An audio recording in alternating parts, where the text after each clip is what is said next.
If anyone had told Adobe that the same girl who used to steal her meat in boarding school and later her best friend would one day become her stepmother, she would have slapped the person with her left hand and still used the right one to correct them. Uh-uh. How can Tina that used to beg her for provision back then in SS2, be the one calling her my daughter in her own father's house? It all started with a small wedding invitation and a pink asoebi. That was the beginning of Wahala Promax. She hadn't been home for a while. After school, she served in Abuja, then got a small job with a marketing firm. Thanks to her father's long legs, life wasn't rosy, oh, but she managed. Her father was always supportive and told her she needed the experiences for a better life. Chief Emeka Mbanefo, a man of stature, known in Owerri in Imo State for throwing money at problems and women like someone shaking off rice grains. But he had no interest in remarrying since Adobe's mother died, or so she thought. Adobe's father had always been the hard-faced, no-nonsense type, a lion in public, but a goat inside the house. He could shout the entire roof down if his food had too much oil, but still cried on his late wife's birthday. So when he called Adobe one Thursday morning and said, "Mwam, you must come home this weekend though. There is someone I want you to meet," she didn't think too much of it. Adobe packed her box and took the next flight straight to the east. She carried a book, plugged her earpiece, and played "Sweet Mother, I no go forget you" by Prince Nico, just to set the mood. When she got home, there was the usual excitement. Uncle Ikechukwu had come to drink stout. Her auntie Ngozi was already pounding yam, and the compound was bubbling like it was the usual Christmas season, or someone had just won visa lottery. "Mwam, come and greet my visitor," her father called from the parlor. Adobe adjusted her hairnet and walked into the living room. And there, sitting with crossed legs, full lashes, red lipstick, and her father's wrapper tied around her chest, was Tina, her secondary school best friend, her seatmate from SS2, her roommate in hostel, her wait, what in God's name is going on here? Tina, Adobe gasped. Tina smiled, not shyly, oh, but with boldness. "Hi, sweetheart," she said. "Your daddy has told me so much about you." Ewo. Adobe's soul left her body, came back, and left again. The entire parlor was spinning. Adobe couldn't believe her eyes. This girl that used to soak her socks inside Adobe's bucket and lie she didn't know it was hers, now had the boldness to perch cross-legged on her father's couch with that irritating artificial confidence. "Tina," she said again, this time her voice shaking, "what are you doing here?" Chief Emeka cleared his throat. "Mwam, sit down first. Let me explain." "Explain, Ke. Explain what exactly?" But Tina, oh Tina, she just smiled, again like a cat that had finally licked milk. "I know it's a shock, babe," she said, like she was talking to her roommate. "But love is a mystery. It just happened." Just happened? Was it not the same Tina that used to cry that her father didn't have enough money to buy her WAEC form? When did she become the love of Chief Emeka's life? Adobe stood up, her head pounding. "Daddy, you're marrying Tina?" Chief Emeka rubbed his hands together like someone looking for warmth. Ada, calm down. I didn't know you two knew each other this deeply. But it's not a bad idea, and it's not a bad thing. You already have a bond. It's God's way of uniting us further. The man smiled like he just bought a new Benz. Adobe turned to her stepmother to be, Tina. What exactly is your plan? You want to inherit my mother's bed, the kitchen, my mother's name, or my life? Tina shrugged, looking unfazed. Your mother is gone. Chief deserves happiness. Adobe looked at her father again. Daddy, how old is she? Chifemeka sipped from his glass of Alamo bitters. Age is just a number, Adobe. What matters is compatibility. Compatibility with my classmates. The whole thing felt like a Nollywood script. She wanted someone to shout, cut, and end the madness. From that day, Adobe couldn't eat well. She couldn't sleep. She couldn't even use the toilet in peace because every corner of that house had Tina's new wife perfume smell. Tina had moved in like flood water and she came prepared. New curtains, new bed sheets, even her father's phone had a new ringtone. Forever by Gyaki. The worst part, Tina started calling her my daughter. My daughter, have you eaten? My daughter, come and help me wash your father's singlet. My daughter, please borrow me your black gown. I want to slay small. Slay kwa. Adobe almost packed her things and ran away to exile. But the thing that finally broke her spirit came one Sunday evening. Adobe came back from church, hoping to have some peace. She opened the door and saw her father lying on Tina's laps in the parlor. They were watching Africa Magic Epic, laughing like teenagers in a dormitory. Tina was feeding him meat from a plate of nkobi. Adobe's stomach turned. Daddy, I want to talk to you. Chief Emeka looked up lazily. Make it quick. We are watching something. She waited till Tina stood up to go use the bathroom. Then she knelt. Daddy, please, I beg you in the name of mommy's grave, don't marry Tina. Chief Emeka's face went dark. Young lady, he said, my happiness matters too. That girl respects me. She doesn't argue or ask for urgent 2K. She listens. Adobe stared at him, heartbroken. So that's what it was. He wanted peace and he was willing to marry nonsense for it. Weeks passed. Wedding plans started. Adobe thought maybe Tina would back out. Maybe she was just doing this for attention.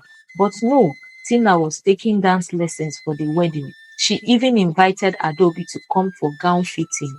My daughter, you will be my maid of honor, Abi. Adobe blinked slowly. Maid of her. Thunder, where art thou? She refused, but the wedding still held. And oh, it was the scandal of the year. People whispered. Old classmates called her to ask if it was true. Someone even tagged her in an Instagram comment. Child, betrayal sweet though. After the wedding, things worsened. She was now dressing in bomb shorts and Chifemeka's oversized t-shirts, walking around with Bluetooth speaker blasting Tiwa Savage by 7 a.m. Tina began ruling the house like a lioness. The same Tina who used to call Adobe Rumi now started saying, this is my house. I don't want dirty plates here. Your father said no visitors. Don't use that soup. It is for couples. Couples? Adobe nearly fainted. It felt like living with a devil that had pink lipstick and weak glue. She called her auntie in Lagos to complain. Her auntie laughed. So your friend upgraded. Me, I no blame your father. Oh. You know old men and young women now. It's like mosquito and open leg. Adobe sighed. Her life was slowly becoming a meme. Tina's power didn't stop in the house. She started manipulating Chief. Baby, Adobe's boyfriend is always coming around. You know young girls of nowadays, they can get pregnant and disgrace you. Baby, Adobe used your ATM card last week to buy new weed gold. It got so bad that Chief stopped giving Adobe pocket money. Find work, he said. You are not a child anymore. Yet he just bought Tina a new iPhone. What type of jazz was that? One night around 11 p.m., Adobe came downstairs to drink water. What did she see? Tina sitting on the couch, FaceTiming another man, laughing like goats, saying, "Baby, I miss you. Oh. He's just one old man, Charlie." Adobe stood there, frozen, her father's wife, her ex-best friend, toasting another man like plantain at midnight. Tina didn't even flinch when Adobe locked eyes with her. In fact, she winked. The next morning, Adobe tried to talk to her father again. "Daddy, please, that girl is cheating on you. She is using you." But Chief Emeka waved her off like fly. "Tina is a good girl. You young people just won't understand love." Adobe opened her mouth, closed it, opened it again. She couldn't believe her father was this deeply cooked, boiled, fried, roasted in loss. "Okay oh," she muttered. "Continue." One sunny Tuesday, Tina asked Chief Emeka for 2.5 million naira. She said her mother needed urgent surgery and was at the hospital. He transferred it in 10 minutes. That evening, Adobe checked Tina's Instagram story with an anonymous account. She was in Lekki at a nightclub with another man. Bottle of Azul on the table. Caption: "Soft life or nothing." Adobe's jaw dropped.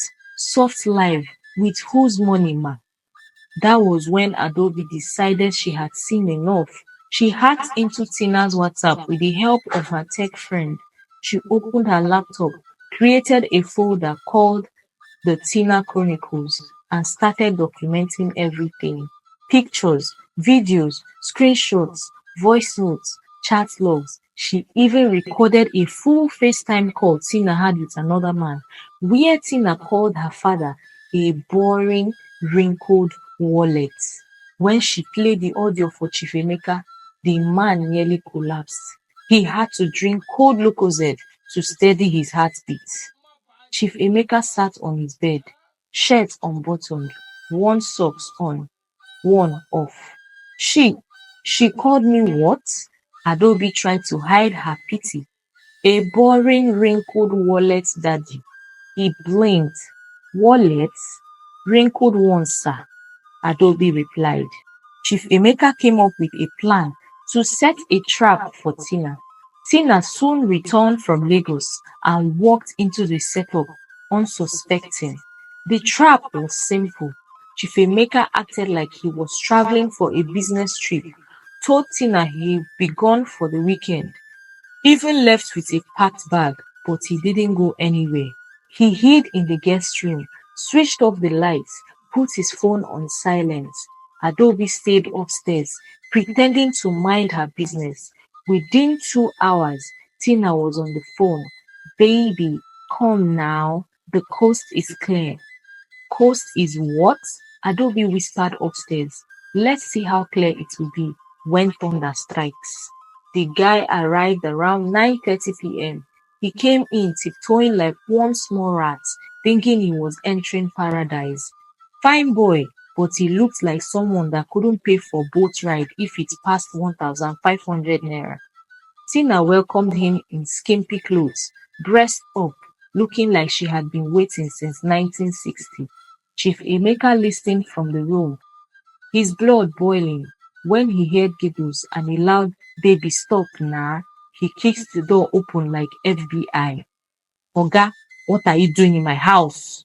The boy jumped up, nearly fell over the center table. Tina screamed, wrapping the wrapper tighter. "Emeka, you said you were in Enugu. Enugu kill you there," Chief shouted. Adobe rushed downstairs, trying hard not to laugh. It was better than any Nollywood she has ever watched. The boy started apologizing. "Sir, I didn't know she was married. She told me you were her uncle." Chief Emeka blinked twice. "Uncle?" Tina collapsed on the chair, wailing, begging. "It's not what it looks like, my love." Within 20 minutes, the whole estate knew. The security guard called two neighbors. The neighbors called two others. In less than an hour, people were pressing their phones, recording. Facebook Live was active. Tina sat on the floor crying. Her wig had shifted. Her lashes were dangling like mosquito nets. Chief Emeka looked at her like she was a cockroach. So, this was your plan? Use love to enter my house and disgrace me? Adobe folded her arms. Daddy, I told you, but love is blind. Abby? Chief had informed two policemen who walked in at the peak of the commotion. The officers gave her 10 minutes to pack. Tina turned to Adobe. You planned this, didn't you? Adobe smiled. You should have stayed a best friend, but you wanted to become stepmother. Now you have nothing. Tina hissed. Her fake lashes almost flew off in anger. She packed in tears. As she walked out of the gates, neighbors watched. Some even clapped. One woman said, Ashawo we no get home training. Another shouted, next time marry your mate and leave your father's mate. Tina was escorted out of the compound. She tried begging again, knelt in front of the gate, rolled on the floor. Baby, I love you. Chief replied, love yourself out of my house, my friend. Adobe watched, sipping Capri Sun like a queen. If pettiness was an Olympic sport, she just won gold. As Tina walked out, shame glued to her body like body cream, Adobe whispered, my stepmother, how markets? Tina hissed so loud, even the birds flew away. After the whole drama, Chief Emeka was quiet for days. He barely talked, just walked around with a face like boiled yam. Adobe entered his room one evening and saw him looking at an old picture of her mother. Mommy warned you, she said quietly. She told you that your love for young girls will be your downfall. Chief sighed, I failed you and her. Yes, you did. They stayed silent for a while. Then he turned to her. Forgive me, my daughter. Adobe nodded slowly. On one condition. What condition, my dear? He asked. No more slay queens. No more Tina 2.0. And I want my own latest iPhone. I want a car. I want my allowance doubled and your ATM pin. Chief burst into laughter for the first time in days. Deal. They hugged. In that moment, father and daughter finally found peace. The storm had passed. The madness had ended. But that wasn't the last Adobe heard of Tina. Oh no, gist still did. 2 months later, Adobe got a message on Instagram. Hey babe, I just want to say I'm sorry. I miss our friendship. It was Tina.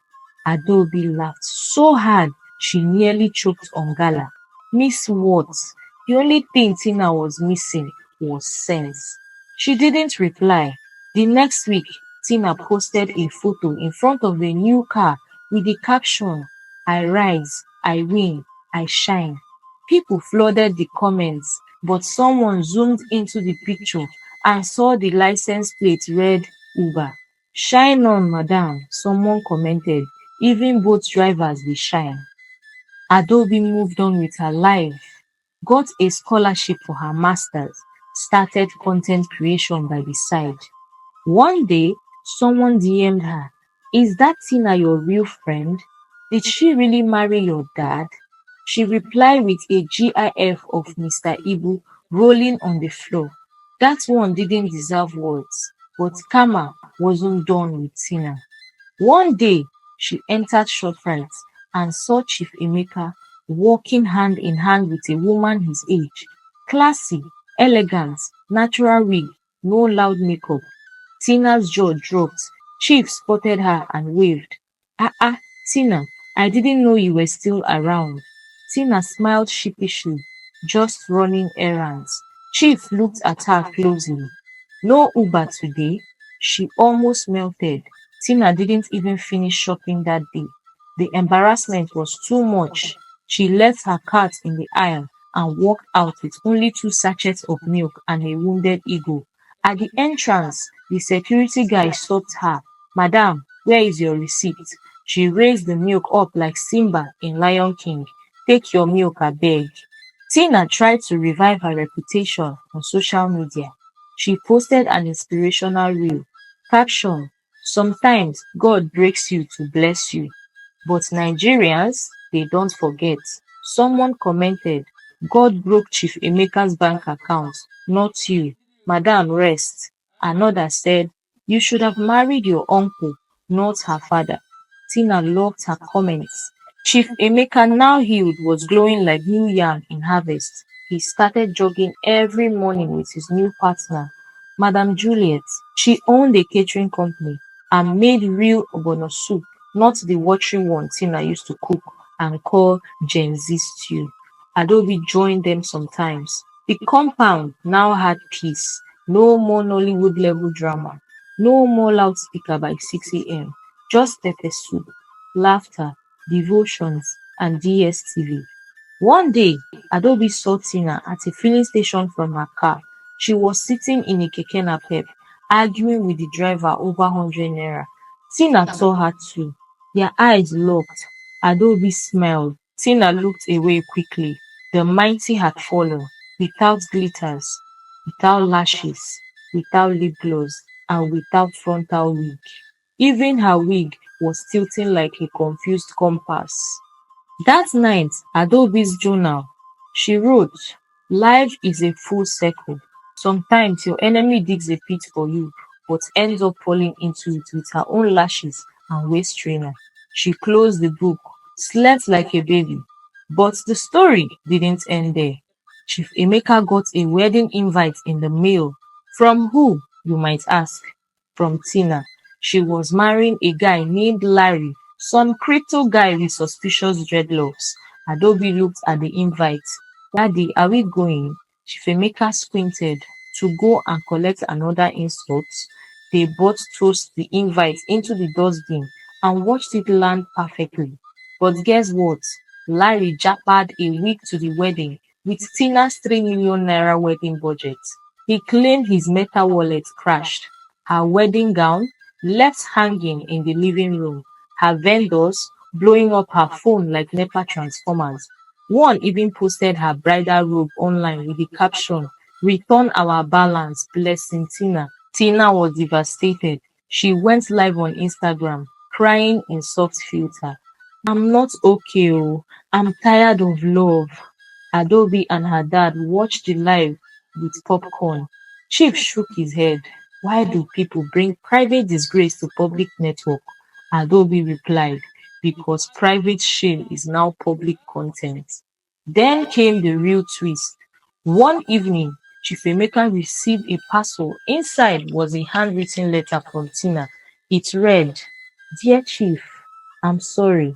I was foolish. I hope you are well. Please take care of Adobe. She's a good girl. Tell her I miss our friendship. Chief handed the letter to Adobe. She read it, smiled. People always realize things too late. Adobe didn't reply Tina. She had moved on. She launched a book. She married my father. At the book launch, the hall was packed. Madam Juliet cooked for the guests. Adobe's speech went viral. She signed 200 copies in 2 hours. Someone shouted, this story should be a film. Adobe winked. We are already working on it. Later that night, after all the fanfare, Adobe sat outside, sipping red wine. Chifemeka joined her. You've really turned your pain into purpose, my daughter, he said. She smiled. You gave me the raw material, Daddy. They both laughed. The stars above them twinkled like gossip. Meanwhile, Tina relocated to Asaba. She started a YouTube channel called Healing with Tina. She would sit on her floor wearing big t-shirts, preaching about red flags, even though she once dated one. She was even one herself. Some people followed her, others just watched for entertainment. Someone commented, go and apologize to Adobe first. One afternoon, Adobe got a DM from Tina. It was just 3 words. I'm truly sorry. Adobe didn't reply immediately. She screenshot it, sent it to her dad. Chief replied, she's growing, but we have grown past her. Adobe nodded. Growth is good, but some bridges are meant to remain burnt. 3 months later, Adobe was invited to co-host a TV talk show on a national platform.